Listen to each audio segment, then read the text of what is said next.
When it comes to turn-based games, it's a genre that I have the least amount of experience with. As someone that's been playing single-player games that gives players a more hands-on experience, just the thought of playing a game that limits your playstyle just wasn't something I would be interested in. I've tried Persona 5, Yakuza Like a Dragon, One Piece Odyssey, and even the Metaphor demo. I still wasn't fully committed to the turn-based genre. But everything changed a year ago when the first reveal trailer for Expedition 33 was shown. I fell in love instantly. I didn't care about it being a turn-based game, I just wanted to get my hands on it and play it for myself. To top it off, the game was $50. Now me, I bought the deluxe edition of the game, which was $60, which was a no-brainer for me because it reminded me of a time when games used to be $60.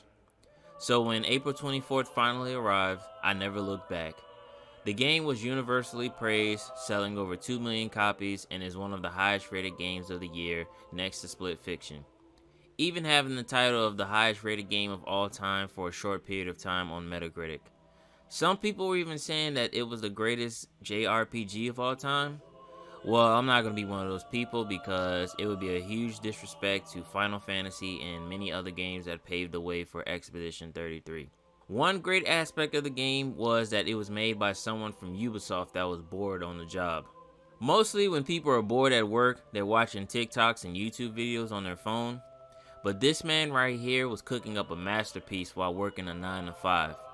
Which is funny to me because could you imagine if this game was actually made by Ubisoft? The title of this video would be How Expedition 33 Saved Ubisoft. When I heard that a team of 30 developers worked on this game, it reminded me of the game Lost Soul Aside, which will be dropping in August, and how that consisted of only one person making it before it later evolved into a team. Expedition 33 completely set the bar high for me in terms of turn-based games. It's not your typical turn-based game like the original Final Fantasy games or even Persona. It's a turn-based game with real-time elements.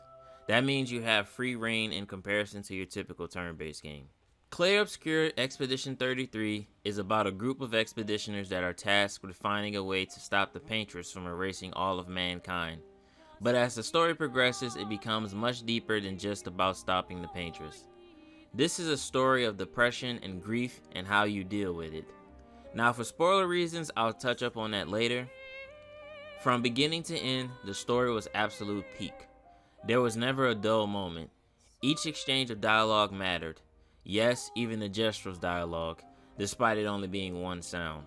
One thing that really blew me away was how each act ended. Act 1 leaves you depressed, Act 2 leaves you shocked but relieved, and depending on your choice, Act 3 will leave you depressed again. It's like this game was made with love and care, which is something you can't say with a lot of these new games lately. Each character carries significant weight to the story and finds a way to stand out. I find it interesting how who your favorite character is can change in the blink of an eye. I can go from saying Gustav's my favorite to saying Minoko, Verso, or Lune the Barefoot Goddess is my favorite, and to ultimately deciding that Eske is my overall favorite character in the game. The casting for this game was phenomenal. The fact that they got Charlie Cox, Andy Serkis, and Ben Starr showed that this game was going to be special. The soundtrack was phenomenal. Every song was banger after banger. Like, I'm not trying to cap or anything, but it definitely earned a spot on the greatest video game soundtrack of all time list. My favorite song comes from a secret boss that has made everyone rage quit because of its second phase. One thing I love is how you can build relationships with each character in the game, just like in Mass Effect or any other RPG game. By doing this, it rewards you with new abilities that will benefit you towards the end game. Also, shout out to Seal for letting me clap those cheeks on multiple occasions. Even though I really wanted that nature box instead of that we got Gambit at home box, but hey, a win's a win. Another thing I love is the fact that you can customize your playstyle through Pictos and Lumina, which is basically the game's way of how you build your character to do whatever you want. If you want a one-shot build, we got that for you. If you want a tank build, step right up.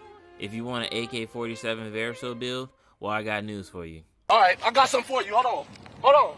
I've always wanted to try a one-shot build in other games, but the secret boss I mentioned earlier was the reason I did that. Not because he was difficult or anything. I mean, he was, but not enough to give me problems. But the fact that he has a move that can one-shot you that erases your whole squad, like you can't dodge it, you can't parry it, just straight up elimination. The open world is big and beautiful.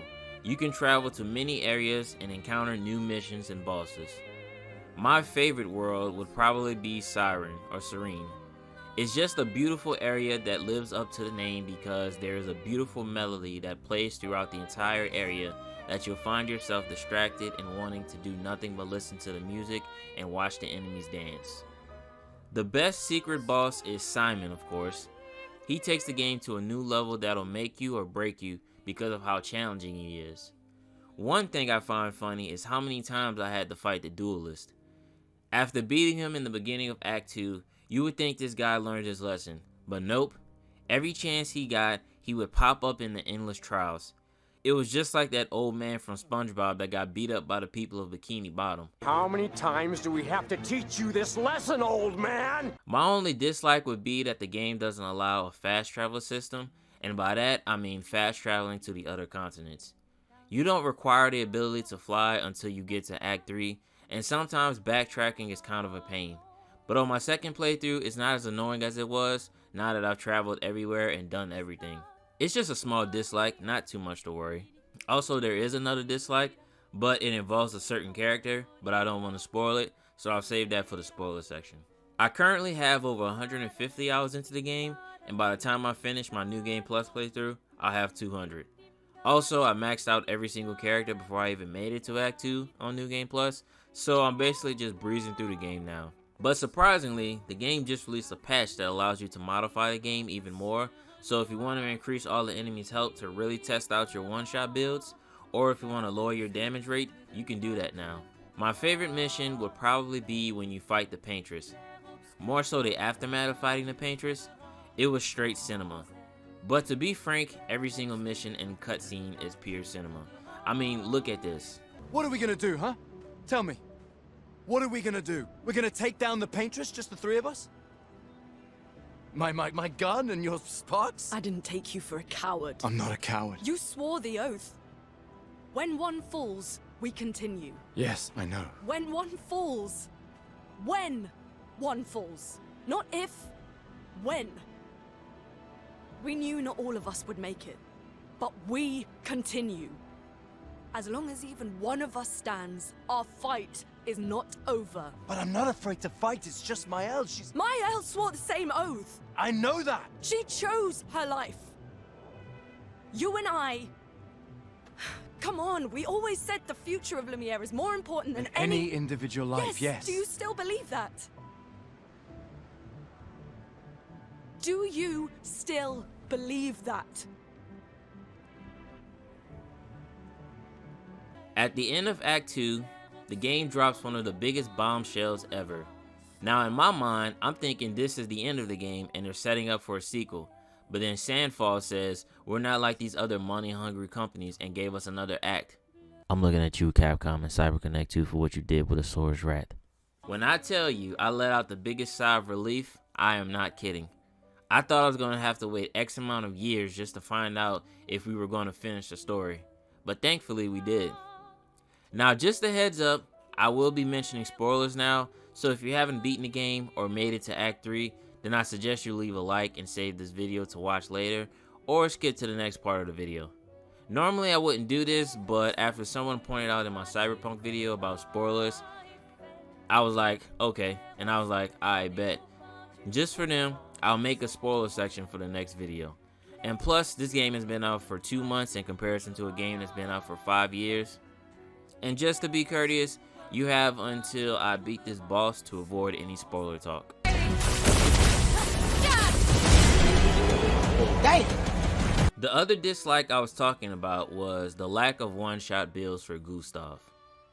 Every character has a one-shot build or some sort of crazy build except for Gustav. Y'all can figure out a way to build a character that can't die, have unlimited AP, one-shots, and even make a build that tells the battery percentage on your phone. But you can't give Charlie Cox a crazy build before he gets turned into a pack? I mean, yeah, I know that he dies in Act 1 and is limited in comparison to the others, but that's the point of having imagination, to do things that seem impossible. As I mentioned earlier, This game is about depression and grief and how you deal with that grief. After beating the Paintress, it is revealed that Mael is actually Alicia, the mysterious girl that looks just like her, and the Paintress is her mother, Renoir is her father, Claire is her sister, and Verso is her brother. But the twist is that none of this is real because they are all painters. In the real world, there are painters and writers, and they are both at war with each other. Painters have the ability to bring things to life through canvases, while writers create worlds through written word. Long ago, a fire took Verso's life and badly burned Alicia, causing her to be in the current state she's in. The grief of losing their son caused the mother to grieve inside Verso's canvas, which is where Expedition 33 takes place. She's trying to deal with grief by escaping reality in a way that most people would do in real life, which is through self-destruction. Seeing as how her body is deteriorating the longer she stays in the canvas. The father is trying to rescue the mother and destroy the canvas so that they can all grieve together and face the reality that their son is gone so that they can move on, which is a part of life. The sister could be dealing with grief by placing her pain onto something else, which is by going out fighting the war with the writers just to take her mind off of losing her brother. If you have a different opinion on that, let me know in the comments. Alicia is trying to help in any way she can, but not in the way she thinks. She solely blames herself for Verso's death, being that he saved her life from that fire that was indirectly caused by the writers. But the crazy thing is that everything that happened in Verso's canvas was a figment of the mother's imagination. The way Renoir acted was how the mother saw him, a monster trying to break apart his family and keep things going forever. Seal is a spitting image of Clea, tough and badass. Lune is the mother of the group, seeing as she was the driving force of the expedition, and Gustave is the brother and the father that Mael loved and needed. Think of the scene in Act 1 with Gustave and Lune when they were looking for Mael. Gustave was more focused on finding Mael and keeping her away from trouble, while Lune was focused on the mission. Very similar to how Renoir and Aline were moving, if you ask me. Lune asked him if he believes that the mission is far more important than one person, and Gustave replied he hoped so, which was very foreshadowing. After you get to Act 3, you fight Renoir to complete the journey. Renoir doesn't believe that after Mael defeats him, she will do the right thing and destroy the canvas, but he leaves with hope that she'll actually do it. That's when we're given the choice to decide the fate of everyone. You're given the option to play as Verso and destroy the canvas, or play as Mael and keep the canvas alive. It's obviously a no-brainer that you pick Verso because this is you completing the mission. To some, it could be seen as Verso being selfish and saying screw everybody, but in his defense, who's the creator of this canvas you're living in? Verso, so he can do whatever he wants. And to make his point even more clear, he literally tells Mael that she can come back anytime she wants. They're not going anywhere. By picking this ending, this allows for everyone to grieve and move on. It can be seen as unfair, but like I said, it's a part of life. You don't want to spend the rest of your life at the bottom because eventually people are going to stop feeling sorry for you and leave you be. I love how Monoko and Esuke hugged Verso because they finally helped him complete his mission, even though they will be erased. Then you have Seal, who is disappointed but not surprised. My number one eater got turned into a pack. R.I.P. Seal. Or Sael, however you want to say it. Then you have Lune. She was pissed because she was betrayed. The look she gives you is the same look Batman gives you before putting you in the hospital just because you were trying to put food on the table for your family. She doesn't even cross the veil like the others. She looks Verso dead in his eyes so that he could see what it is he's doing. In my head, I was like, if you would have let me clap them cheeks, you wouldn't have been in this predicament. But choosing Mael's ending is depressing because she becomes just like her mother, a rotting corpse. Yeah, everyone is brought back, even Gustave and the other people who died before the game even started. But at the cost of your own life is literally not worth it. You can see on Verso's face that he knows what she did was some BS and that she has doomed both of them in an eternity of hell. I understand why she didn't want to leave because she was afraid that her dad would destroy the canvas the minute she leaves, but all she had to do was prove that she was capable of dealing with the grief and he might have taken pity on her. Even if Renoir erased the canvas, couldn't she just create a similar one to Verso's? I mean, she's been in there almost the longest. but the mother has been in there the longest. But couldn't she just create one? That's just my opinion. To wrap up this spoiler talk, I just think it was simply amazing finding out more about the lore in the game through finding all of the expedition journals. My personal favorite was Expedition 60 because they were like the JoJo's Bizarre Adventure of expeditioners. Nothing but pure muscles and strong will. I thought after Expedition 60 they would have had everything figured out by then. They made it to the monolith and crossed the barrier by swimming with no clothes on. They were the first group to discover that facing the Painters wasn't going to solve their problems, but facing Rinwar would be the key. R.I.P. Stardust Expedition, you will be missed. For those who come after. Expedition 33 is one of the best games to come out this year and has set an extremely high bar for me with turn-based games. Ever since I beat this game, I've been trying to scratch the turn-based itch. I'm thinking about finishing Persona 5 because I already have 30 hours into that game prior to Expedition 33. If you have any other games similar to Expedition 33, let me know in the comments because otherwise, I'm going to have to make an Expedition 33 Ruin My Life video in the future like I did with Cyberpunk 2077. Speaking of that, if you haven't seen my Cyberpunk video yet, I highly recommend you check it out. Expedition 33 is going to be one of those games that's going to be talked about in the next couple of years. I put it in my greatest game of all time list.